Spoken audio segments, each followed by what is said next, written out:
Sejarah lahirnya Pekalongan memang masih ada benang merahnya dengan kisah Bahu Rekso yang menurut cerita rakyat, Bahu Rekso membuka alas gambiran dengan cara bertapa atau ngalong menyerupai kelelawar besar. Perjalanan babat Bahu Rekso ini diawali dengan keberhasilan Ki Ageng Cempaluk menjadikan hutan Kendal Sari sebagai Kadipaten Kendal. Kemudian karena sosoknya yang sudah tua, maka sang anaklah yaitu Joko Bahu yang meneruskan. Pada suatu hari, Sultan Agung menyuruh kepada Bahu Rekso untuk membawa salah satu penari cantik bernama Nyi Rantam Sari agar dijadikan selir bagi Sultan Agung. Namun, ketika Nyi Rantam Sari menolak untuk dijadikan selir karena ia lebih menyukai Bahu Rekso, lantas Nyi Rantam Sari dan Bahu Rekso kemudian mencari seseorang untuk menjadi penggantinya agar diserahkan sebagai selir Sultan Agung. Akhirnya, mereka menemukan Endang Wiranti yang rupanya sama cantiknya dengan Nyi Rantam Sari. Namun, ketika Endang Wiranti dihadapkan kepada Sultan Agung, ternyata ia bukanlah sosok Nyai Rantam Sari. Dari kejadian itulah, Bahu Rekso diberi tugas baru oleh Sultan Agung untuk babat alas roban yang terkenal dengan keangkerannya. Setelah mendapat mandat tersebut, Bahu Rekso kemudian menemui sang ayah yakni Ki Ageng Cempaluk. Lantas, Ki Ageng Cempaluk memberi restu dan memberitahu bahwa tugas tersebut sebenarnya adalah hukuman. Sebab siapapun yang masuk ke alas roban pasti tidak akan kembali alias akan mati. Topo ngalong menjadi ritual awal Bahu Rekso untuk babat alas roban.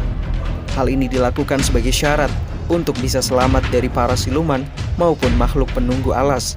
Hingga akhirnya Bahu Rekso berhasil membuka alas roban meski dengan berbagai macam gangguan. Dengan membuka alas roban, kemudian dilanjutkan dengan alas gambiran yang diperuntukkan menjadi daerah penyuplai pangan atau lumbung padi bagi Kerajaan Mataram.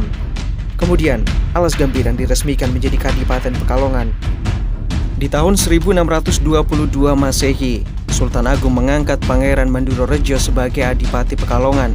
Di tahun yang sama, Sultan Agung memerintahkan dan mengangkat Tumenggung Bahu Rekso sebagai Laksmana Armada Laut Kerajaan Mataram setelah Tumenggung Bahu Rekso berhasil menaklukkan Kadipaten Sugadana di Kalimantan Selatan. Tugas masih berlanjut.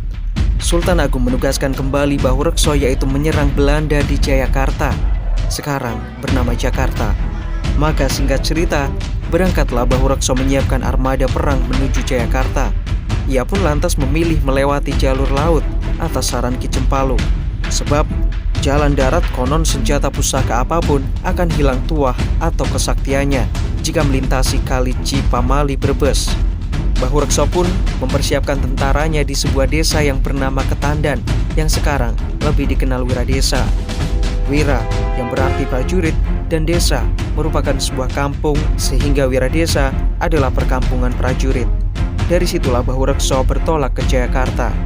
Di Jayakarta, Bahu Rekso bersama dengan pasukannya berperang melawan Belanda.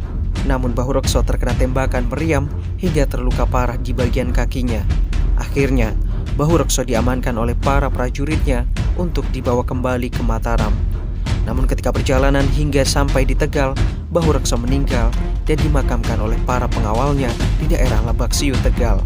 Beberapa tahun setelahnya, Tan Puijan menjabat sebagai Bupati Kabupaten Pekalongan pertama yang dilanjut oleh Raden Tumenggung Wiryo Adinegoro dan terus berganti hingga sampai pada era sekarang yang menjabat sebagai Bupati Pekalongan adalah Asip Kolbihi dan yang menjabat sebagai Wali Kota Pekalongan yaitu Sailani Mahfudz.